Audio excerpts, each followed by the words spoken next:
আসসালামু আলাইকুম রহমতুল্লাহ। আপনারা অবগত আছেন দৌলদিয়া ফেরিঘাটের যে ঘটনাটা, আহা কত মানুষ প্রাণ হারাইল। অল্পের জন্য কিছু মানুষ বেঁচে গিয়েছে আর অনেক মানুষ সেখানে প্রাণ হারিয়েছে। আল্লাহ রাব্বুল আলামিন তাদেরকে জান্নাতের উচ্চ মাকাম নসিব করুন, আল্লাহুম্মা আমিন। দেখুন, তারাও একটি মুহূর্তের জন্য চিন্তা করেনি যে আর কিছু সময় পরেই তারা দুনিয়ার এই মায়া ত্যাগ করতে যাচ্ছে। তারাও আপনার আমার জন্য তো গন্তব্যে যাওয়ার জন্যই প্রস্তুত নিয়েছে। গন্তব্য যাওয়া হয়েছে ঠিক, দুনিয়ার গন্তব্য নয়, আখিরাতের গন্তব্যের দিকে।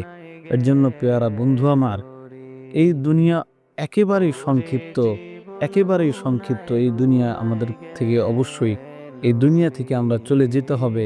আমরা আল্লাহ রাব্বুল আলামিনের কাছে দাঁড়াতে হবে।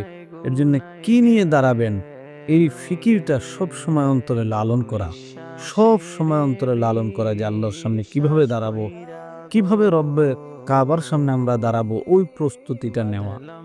এই যে মানুষগুলো মারা গিয়েছে, অনেকে ভালো হালে ছিল, অনেকে মন্দ হালে ছিল, এক একজন এক এক রকম হাল অবস্থায় ছিল। কিন্তু সে কি জানতো যে একটু পরেই তার মৃত্যু হবে?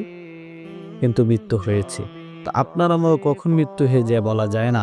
আল্লাহ রাব্বুল আলামিন বলেন, কুল্লু নাফসিন যায়কাতুল মউত, সমস্ত প্রাণীকেই মৃত্যুর স্বাদ গ্রহণ করতে হবে। সুতরাং 2 দিন আগে হোক আর 2 দিন পরে হোক, আপনাকে আমাকে অবশ্যই মৃত্যুর স্বাদ গ্রহণ করতে হবে। কিন্তু সেটা কোন অবস্থায়? মুমিনের হালতে না মুনাফিকের হালতে? এইটাই আমাদেরকে যাচাই করতে হবে, বাছাই করতে হবে, ফিকির করতে হবে, যা আল্লাহ রাব্বুল আলামিন আমাদের মৃত্যুটা যেন মুমিনের হালতে নেয়, যেন কাফের মুশরিকদের মতো না হয়। আল্লাহ রাব্বুল আলামিন এই ফেরিঘাটের বাস দুর্ঘটনায় যারা মারা গিয়েছে তাদেরকে জান্নাতের উচ্চ মাকাম নসিব করুন, তাদের হায়াতের গুনাহ মাফ করে দিন এবং আমাদেরকে মৃত্যুর আগেই প্রস্তুতি নেওয়ার তৌফিক দান করুন। ওমা আলাইনা ইল্লাল বালাগ। আসসালামু আলাইকুম রহমতুল্লাহ।